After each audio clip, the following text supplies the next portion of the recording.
सभी का मैं स्वागत करती हूं। आप देख रहे हैं इंडिया न्यूज, आपके साथ मैं सृष्टि मिश्रा। इंडिया न्यूज में बेहद खास कार्यक्रम का वक्त हो चुका है, वो ये है कि आंकड़े हमारे फैसला आपका, जहां आज हम बात करेंगे तमिलनाडु के डेटा लीक के बारे में। तमिलनाडु के कुडनकुलम न्यूक्लियर पावर प्लांट से जुड़ा एक बड़ा डेटा लीक हो गया। यह मामला चौंकाने वाला है। दावा किया जा रहा है कि भारत के सबसे बड़े परमाणु ऊर्जा संयंत्र से जुड़े 19,000, ध्यान से सुनिए पूरी खबर को, गोपनीय दस्तावेज डार्क वेब पर सार्वजनिक कर दिए गए। वर्ल्ड लीक्स नाम के एक हैकर समूह ने इस संवेदनशील डेटा को लीक करने का दावा कर दिया है। लीक हुई जानकारी में संयंत्र के कुछ हिस्सों के ब्लूप्रिंट, वेंटिलेशन और कूलिंग सिस्टम के नक्शे, सप्लायर्स की लिस्ट और कंट्रोल रूम का लेआउट तक शामिल है। आप सोचिए, स्टार्टिंग यहां पर इंफॉर्मेशन के मुताबिक यह डेटा कुडनकुलम प्रोजेक्ट यूनिट 3 और यूनिट 4 के ठेकेदार रिलायंस ग्रुप के सर्वे से चुरा लिया गया, सर्वर से। और अब रिलायंस ग्रुप ने तीसरे पक्ष के डेटा सेंटर योटा पर साइबर अटैक और आंशिक डेटा उल्लंघन की पुष्टि भी कर दी है। रिलायंस ग्रुप ने इस मामले के सामने आने के बाद अब आपको कहा जा रहा है कि देश की सुरक्षा एजेंसियों में हड़कंप है। हालांकि इस पूरे विवाद पर भारतीय परमाणु ऊर्जा निगम यानी एनपीसीआईएल ने स्थिति साफ कर दी है। वो यह है कि एनपीसीआईएल ने एक आधिकारिक बयान जारी कर स्पष्ट किया है कि लीक हुई जानकारी से परमाणु सुरक्षा या संयंत्र की महत्वपूर्ण सुरक्षा प्रणालियों को कोई खतरा नहीं है, ऐसा बात कही गई है। लेकिन ये डेटा मुख्य कंट्रोल सिस्टम से अलग है। अब ऐसे में सवाल तो दर्शकों उठना लाजमी है कि क्या सरकार और रिलेटेड एजेंसियां अति संवेदनशील परमाणु और रक्षा प्रतिष्ठानों की साइबर सुरक्षा को लेकर उतनी गंभीर नहीं है जितनी होनी चाहिए, या फिर यहां वाकई एक बड़ी लापरवाही हुई है। इसी मुद्दे पर हमने लोगों की राय जानी है। आइए चलिए इंडिया न्यूज के सर्वे को हम देखते हैं। हमने सर्वे में पूछा है तमाम सवाल डेटा लीक से जुड़ी हुई, और अब आपको बता दें कुडनकुलम परमाणु संयंत्र में लेकर हमने पहला सवाल ये पूछा। स्क्रीन पर फटाफट से पहला सवाल आने वाला है। हमने ये पूछा कि 19,000 दस्तावेज डार्क वेब पर लीक होने की खबर को आप किस रूप से देखते हैं, यानी कि आम जनता इस खबर को कैसे देख रही है। देखिए यहाँ पर आंकड़े आए हैं। आम जनता ने ये रिएक्ट किया है कि 15% लोग ये कह रहे हैं ये बेहद गंभीर है, 66% ये बहुत बड़ी लापरवाही है, नेक्स्ट 19% इसे तकनीकी चूक माना जाना चाहिए, और 0 इस बारे में हम कुछ कह नहीं सकते, यानी कि कुछ लोगों को इसकी जानकारी भी नहीं है। चलिए सेकंड सर्वे पर सवाल पे आते हैं। हमने दूसरा सवाल ये पूछा, भारतीय परमाणु ऊर्जा निगम का कहना है कि लीक हुए डेटा से मुख्य परमाणु सुरक्षा को कोई खतरा नहीं है, क्या आप इस बयान से संतुष्ट हैं, मतलब आर यू सेटिस्फाइड। हमने ये जनता से सवाल पूछा, देखिए जनता ने क्या रिएक्ट किया। फटाफट से देखिए, अब आंकड़े आएंगे। जैसा कि हमारा कार्यक्रम है आंकड़े हमारे फैसला आपका। अब आंकड़े आ चुके हैं। 38% लोगों ने कहा हाँ पूरी तरह से संतुष्ट है, आंशिक रूप से संतुष्ट हूं 5% लोगों ने माना, 55 बिल्कुल संतुष्ट नहीं, और 2 इस पर टिप्पणी हम नहीं कर सकते हैं। चलिए सर्वे के तीसरे सवाल को हम देखेंगे। हमने ये पूछा दर्शकों कि संवेदनशील परियोजनाओं में थर्ड पार्टी वेंडर्स को शामिल करने पर आपकी क्या राय है। ये देखिए बहुत महत्वपूर्ण क्वेश्चन है। थर्ड पार्टी वेंडर्स को शामिल करने में क्या राय। 21% थर्ड पार्टी वेंडर्स के लिए नियम कड़े होने चाहिए। 26% डेटा केवल सरकारी सर्वर पर ही रखा जाना चाहिए। 24 प्राइवेट वेंडर्स को डेटा का एक्सेस नहीं देना चाहिए। 29% प्राइवेट कंपनियों को शामिल करना मजबूरी है। चौथे सवाल पर चलिए आते हैं, बारी उसकी आ चुकी है। चौथा सवाल हमने ये पूछा कि क्या आपको लगता है कि भारत के अन्य परमाणु और रक्षा प्रतिष्ठानों में ऐसे साइबर हमलों से सुरक्षित हैं, मतलब अन्य प्रतिष्ठान, जब देखिए इतने बड़े देश के सबसे बड़े यहाँ पर साइबर प्रतिष्ठान पर यह हमला हो गया तो क्या सुरक्षित है। 21% हाँ, अन्य महत्वपूर्ण प्रतिष्ठान पूरी तरह सुरक्षित है। 31% नहीं, हमारी व्यवस्था में कमियां हैं। 10 कुछ ही हाई प्रोफाइल संस्थान सुरक्षित है, सभी नहीं। 38 इस बारे में कुछ भी कहना जल्दबाजी होगी। ये हमने पूछा तमाम सवाल सर्वे पर, और ये रहे आंकड़ों के जरिए आम जनता के जवाब। एक और सवाल, चलिए सर्वे नंबर 5, अंतिम सवाल। कुडनकुलम डेटा लीक के बाद परमाणु और रक्षा प्रतिष्ठानों की साइबर सुरक्षा को लेकर सरकार के रवैये पर आपकी क्या राय है। सरकार जो कर रही है क्या रवैया है, उस पर आप जनता क्या मानती है। चलिए फटाफट से देखते हैं आंकड़े क्या आए हैं। ऑप्शन ए इज, यहां पर जनता ने जो रिएक्ट किया इस क्वेश्चन पर, देखिए 14% सुरक्षा व्यवस्था पूरी तरह मजबूत है। 45%, 45% यह गंभीर प्रशासनिक लापरवाही है। 5% यह आउटसोर्स कंपनी के स्तर पर हो चुक है, और 36% प्राइवेट वेंडर्स की निगरानी को सख्त करने की जरूरत है।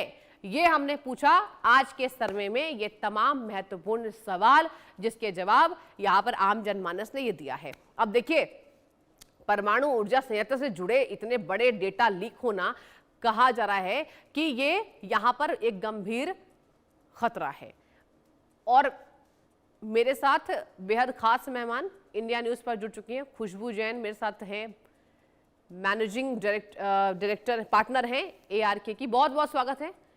और यूके देवनाथ सर मेरे साथ है डिफेंस एक्सपर्ट के तौर पर। दोनों का बहुत बहुत स्वागत है। और देखिए पहला क्वेश्चन मैं लेना चाहूंगी खुशबू जी आपसे, क्योंकि देखिए आप महज यहां पर इसमें जानकारी दे पाएंगे कि ये चल क्या रहा है। और इस पर सबसे पहले जो जानकारी है वो रिलायंस इंडस्ट्रीज ने दी है कि फेज 3 और फेज 4 से जुड़ा, मतलब जिसमें सबसे ज्यादा सिक्रेसी मेंटेन होनी चाहिए, संवेदनशील डेटा होता है उसमें, वही लीक कर दिया गया। कैसे देख रहे हैं इस पर, क्या कहेंगे? फिर मैं आऊंगी सर आपके पास। बिल्कुल, अगर आप देखें तो रैंसमवेयर जो ग्रुप है वर्ल्ड लीक्स, उसने डार्क वेब पर ये डेटा अपनी फाइल्स अपलोड की है। अच्छा। और जो फाइल्स उन्होंने अपलोड की है ये कुंडकुलम न्यूक्लियर पावर प्लांट से जुड़ी है।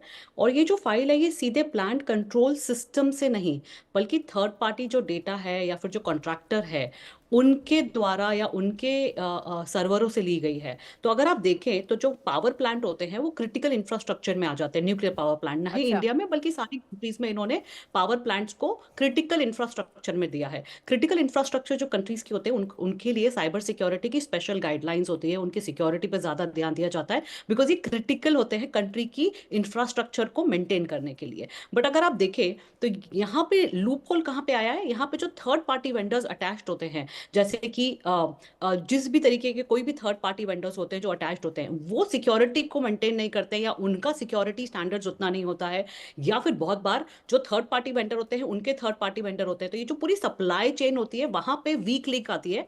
और यहीं पे इन जो साइबर अटैक्स जिनकी मैं बात कर रही हूँ, वर्ल्ड लीक्स, इन्होंने ये जो अटैक किया है ये थर्ड पार्टी के सर्वर से डेटा को लिया गया हम्म। है। और वो प्रोजेक्ट डॉक्यूमेंटेशन और सारी चीजें आप देखेंगे तो वो इंजीनियरिंग, ये जो थर्ड पार्टी वेंडर है ये प्रोजेक्ट डॉक्यूमेंटेशन और इंजीनियरिंग रिकॉर्ड संभालते हैं। तो ओके। यहाँ पे लाइबिलिटी तो थर्ड पार्टी वेंडर की आती है, पर अगर आप देखें तो कंट्री का क्रिटिकल इंफ्रास्ट्रक्चर है, इससे बहुत ठेस पहुंच सकती है। और इससे बहुत साइबर क्रिमिनल्स जो डार्क वेब से डेटा लेते हैं और जो ले सकते हैं, उनको बहुत सारे गुप्त या फिर बहुत सारे क्रिटिकल इंफॉर्मेशन जो आइडियली बाहर नहीं जानी चाहिए वो मिल जाती है। तो हम हम्म। बहुत वल्नरेबल सिचुएशन में आ जाते हैं। तो आई थिंक यहीं पे जो आपका शुरुआत वाला जो क्वेश्चंस थे पोल को लेकर जनता से, वहीं पे क्वेश्चंस आते हैं और उसके लिए भी गाइडलाइंस है। वहां पे भी बोला गया है जो थर्ड पार्टी वेंडर्स अटैच्ड है उनको सर्टेन एम्पैनल्ड कंपनीज के साथ में साइबर सिक्योरिटी का अपना वो करवाना चाहिए, सिक्योरिटी ऑडिट करवाना चाहिए या फिर सिक्योरिटी चेक करवाना चाहिए।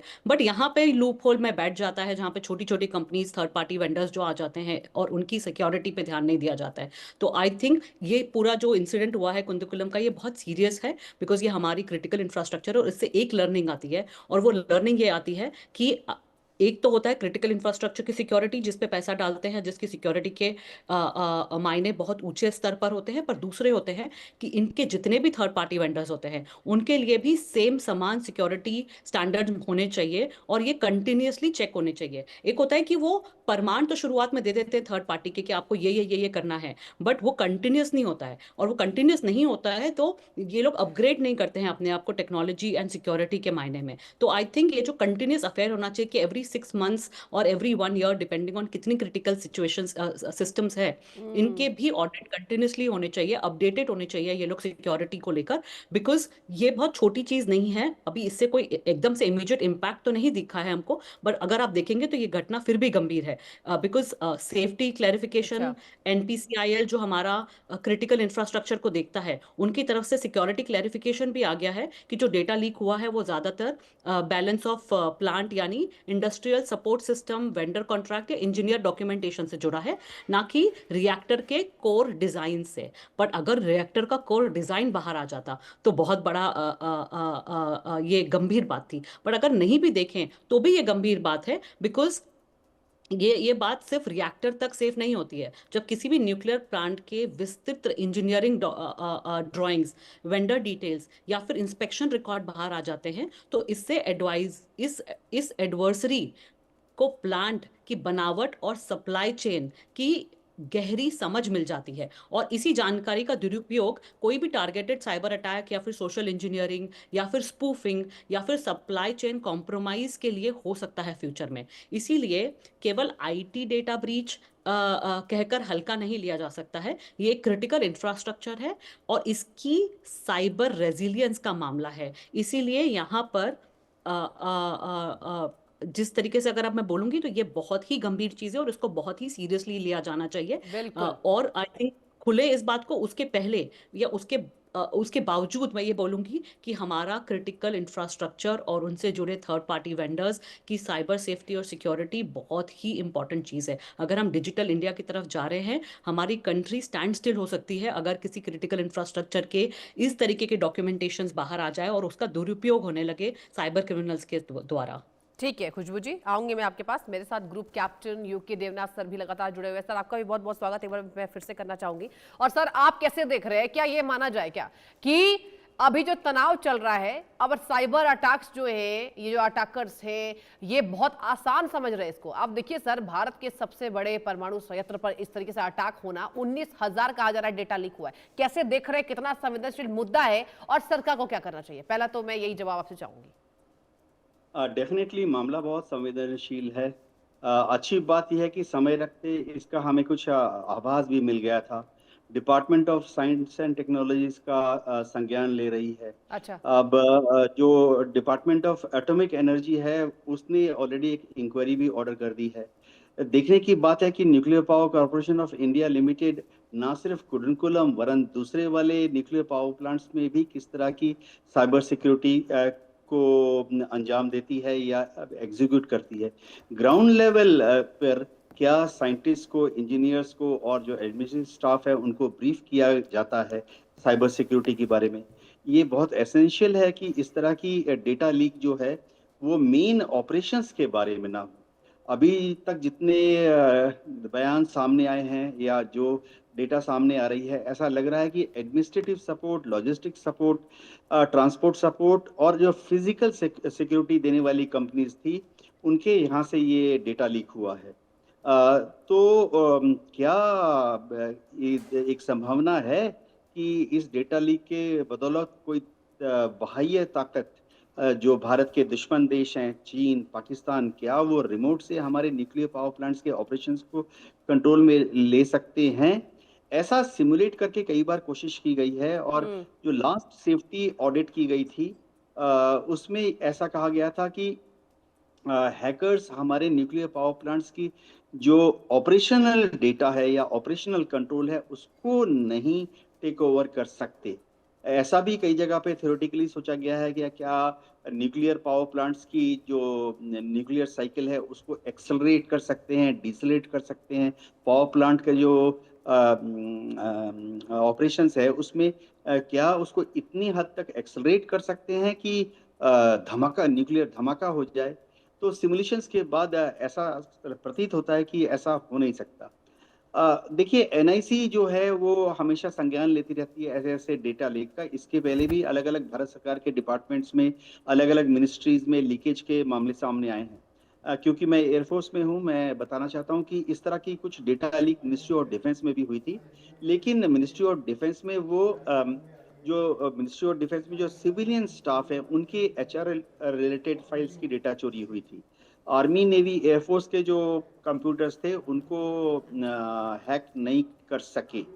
तो जरूरत यह है कि इससे सीखते हुए आज ही इसी समय ही एक बोर्ड बैठे, कमेटी बैठे, एक्सपर्ट्स को बाहर से बुलाया जाए और ये सुनिश्चित किया जाए कि कल से इस तरह की डेटा लीक के मामले कम से कम हो। थर्ड पार्टी वेंडर कंट्रोल को कैसे सिक्योर करना है उसके बारे में बहुत डिटेल गाइडलाइंस हैं। जरूरत है कि थर्ड पार्टी वेंडर कंट्रोल जो है उसको और ज्यादा स्ट्रिक्ट किया जाए। Regularly on ground, in air verifications और ऑडिट और कंप्लायंस चेक किए जाएं। जी बिल्कुल सर, आपने बिल्कुल सही कहा कि थर्ड पार्टी वेंडर्स को लेकर ये चेक करने की जरूरत है कि आखिर सिक्योरिटी ब्रीच हुआ कैसे। एडवोकेट खुशबू जैन जी लगातार मेरे साथ बनी हुई है। और देखिए आपने एक बहुत अच्छी बात कही थी खुशबू जी शुरुआती मेरे क्वेश्चन पर कि बहुत अधिक खतरा नहीं है, और मैं रिपोर्ट्स में पढ़ रही थी उसमें यह कहा जा रहा है कि प्रामाणिकता नहीं है। आप प्लीज दर्शकों को बताइए कि प्रामाणिकता कैसे तय नहीं होती है और आखिर खतरा फिलहाल के लिए क्यों नहीं है, ये भी बताइए। सी, क्योंकि अगर आप देखेंगे तो जिस तरीके का डेटा लीक हुआ है, जैसे मैंने पहले भी बोला कि ये डेटा से कोई इमीडिएट थ्रेट नहीं है या कंट्रोल ओके। नहीं है। जैसे कि हाँ। जो मेरे पहले डिफेंस एक्सपर्ट थे उन्होंने भी यही बताया कि इस डेटा से या इससे उनको कंट्रोल नहीं मिला है किसी को, उसमें पावर प्लांट का पूरा ब्लूप्रिंट नहीं है या फिर कोई कंट्रोल एक्सेस नहीं मिला है किसी तरीके का जिससे वो रिमोटली एक्सेस कर सके या दुरुपयोग कर सके उस हम्म। एक्सेस का। बट उसके साथ में अगर आप देखें तो जो डेटा मिला है उस डेटा से बहुत हद तक सोशल इंजीनियरिंग करी जा सकती है, जो मैंने आपको बोला, या स्पूफिंग की जा सकती है, या फिर कोई और डेटा मिलाकर। बहुत बार ये नहीं होता है कि कोई एक ही डेटा बाहर आया है, हम्म। आगे जाके कोई और डेटा बाहर आए, तो कॉम्बिनेशन ऑफ जो डेटा मिल जाते हैं और जब इनका सारा मिलाकर इस्तेमाल होता है तो बहुत हद तक बहुत सारी चीजें हो सकती है फ्यूचर में। तो दैट्स वाई अगर आप बोले भी इस बात को कि ये गंभीर नहीं है, क्योंकि ये इमीडिएट थ्रेट नहीं देता है। इस डेटा से किसी का इमीडिएट प्लांट का कोई एक्सेस कंट्रोल किसी के पास नहीं गया है, या फिर इस प्लांट से कोई किसी किसी के पास अगर ये डेटा आता है तो इससे प्लांट में इमीडिएट थ्रेट नहीं है कोई। बट अगर देखें तो इमीडिएट थ्रेट को नहीं देखते हुए हम डिजिटल दुनिया में जी रहे हैं। डिजिटल हम्म। दुनिया में हम इमीडिएट थ्रेट को नहीं देखना पसंद करेंगे, या एक सिंगल डेटा लीक जो हुआ है उससे कुछ नहीं होगा। एक मैं बहुत सादा एग्जांपल दूंगी कि आपका अगर मेरे पास में सिर्फ एक पैन कार्ड है तो क्या ही हो जाएगा। ओके। बट बहुत सारी चीजें और डेटा लेक में मिलती है, डेटा डार्क वेब पे मिलती है। तो उस पैन कार्ड के जरिए पैन कार्ड मिला मुझे, फिर आपका आधार मिला, फिर मुझे आपका कोई और डिटेल मिला, फिर मुझे आपका एक कोई बर्थ डेट मिल गई, फिर मुझे ओटीपी आपके एड्रेसेस मिल गए, फिर मुझे आपकी और डिटेल्स मिल गई कि आप कौन से कॉलेज गए थे। तो ये जो कॉम्बिनेशन ऑफ डिटेल्स होती है इससे सोशल इंजीनियरिंग बहुत अच्छे से की जा सकती है। ये मैं बहुत एक बेसिक लेमन एग्जांपल दे रही हूँ, हट के जो अभी हम कुंदकुलम की बात कर रहे हैं उससे हट हम्म। के। डेटा सिर्फ साइलोज में नहीं देखना होगा, डेटा कॉम्बिनेशन में देखना होता है, और इस डेटा का किस तरीके से दुरुपयोग आगे जाके साइबर क्रिमिनल्स कर सकते हैं जिनके हाथ में ये डेटा आए। तो आई थिंक इमीडिएटली हमें ये समझने की जरूरत है कि ये गंभीर नहीं है। एन एनसीआईपीसी का भी रिपोर्ट आ चुका है कि ये गंभीर नहीं है। तो यहाँ अच्छा। पे आपको डरने की जरूरत नहीं है। बट हमको ये समझने की जरूरत है कि न्यूक्लियर प्लांट की दीवारें कंक्रीट से बनी हुई है, वहां पहुंचना बहुत मुश्किल है, वो बहुत स्ट्रांग है ताकि कोई लीक से किसी को कुछ गड़बड़ ना हो। लेकिन उसकी असली सुरक्षा या उसकी साथ साथ इक्वल सुरक्षा अब कोड और साइबर प्रोटोकॉल भी है। और वही अगर कमजोर होगी तो दीवारें हमें नहीं बचा पाएगी, हमें दीवारें तो बचा लेगी बट हमें दीवारें नहीं बचा पाएगी। तो आई थिंक ये इंडिपेंडेंटली दोनों साथ साथ में बहुत इंपॉर्टेंट चीजें हैं। एक है कि आपकी फिजिकल सुरक्षा अगर आप प्लांट बना रहे हैं, और दूसरी आपकी साइबर सुरक्षा। मैं फिर से रिपीट कर रही हूँ, हम डिजिटल वर्ल्ड में हैं। अगर हमारा यह मान के चलना कि न्यूक्लियर सेफ्टी अब सिर्फ इंजीनियरिंग डिजाइन की नहीं, डिजाइन की है, तो ऐसा कुछ नहीं है। साइबर गवर्नेंस का भी इम्पोर्टेंट सवाल है इसके साथ में। और अगर कुंडकुलम डेटा लीक के बाद पहला काम हमें ये देखना होगा कि नॉट सिर्फ न्यूक्लियर प्लांट्स के लिए बट बाकी जितने क्रिटिकल इंफ्रास्ट्रक्चर है उनके लिए, कि इमीडिएटली ये पता किया जाए कि कितने थर्ड पार्टी वेंडर्स हैं, उसमें कितनी रिस्क है, और थर्ड पार्टी रिस्क का मैट्रिक्स बनाया जाए। और उसके बाद में एडवाइजरी इशू की जाए, जो सर्टेन की तरफ से होती रहती है, बट एक फ्रेश एडवाइजरी इशू की जाए कि जितने भी थर्ड पार्टी वेंडर्स हैं उनका रिस्क एक्सपोजर, क्या वो किसी थर्ड पार्टी वेंडर्स को या फिर कंसल्टेंट्स को या फिर सब कॉन्ट्रैक्टर्स को यूटिलाइज करते हैं, और वो अगर यूटिलाइज करते हैं तो वहां पे risk matrix, security, cyber security और सेफ्टी की दुनिया में क्या रिस्क मैट्रिक्स है। आई थिंक ये जब तक नहीं जानेंगे और उसका अगर कोई मापदंड नहीं देंगे तो ये बहुत ही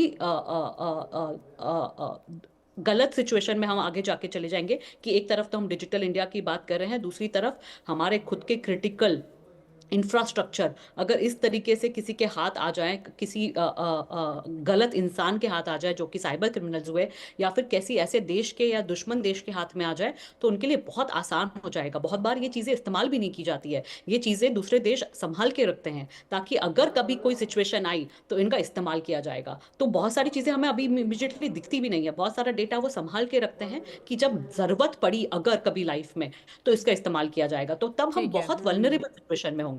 देखिए, ये बात खुशबू जी आपने बहुत अच्छी कही कि जब हम डिजिटल डिजिटल कह रहे हैं और हमारे डेटाज ही लीक हो रहे हैं तो फिर आखिर आधुनिकता कैसी। इसी से जुड़ा मैं क्वेश्चन पूछना चाहूंगी group captain sir UK Devnath sir से। सर देखिए, एक रिपोर्ट्स के मुताबिक 73% यहाँ पर संगठन जो है, कहा यह जा रहा है कि उस पर डेटा लीक होता है, उन पर साइबर अटैक होते हैं, उन्हें पता ही नहीं चलता। बस छोटा कमेंट सर, फिर समय की कमी हो रही है, प्लीज छोटा कमेंट। सर अनम्यूट कीजिएगा डिवाइस को प्लीज, अनम्यूट कीजिएगा सर। हाँ। जी हाँ, सबसे पहले तो जरूरी है ये 73% ऑर्गेनाइजेशन जो है वो नेटवर्क आइसोलेशन पर ध्यान दे। ठीक है। एयर गैपिंग यानी मेन ऑपरेशंस का जो सर्किट है उसको एडमिनिस्ट्रेटिव, लॉजिस्टिक्स, ट्रांसपोर्ट और नॉर्मल फिजिकल सिक्योरिटी सर्किट से एकदम अलग रखें। जीरो एक्सेस, मेन ठीक है। सर्वर रूम में तो किसी को जाना अलाउ ही नहीं होना ठीक है चाहिए। सर, समय की कमी है, आप दोनों का बहुत बहुत शुक्रिया, खुशबू जी आपका भी और डीओ देवनाथ सर आपका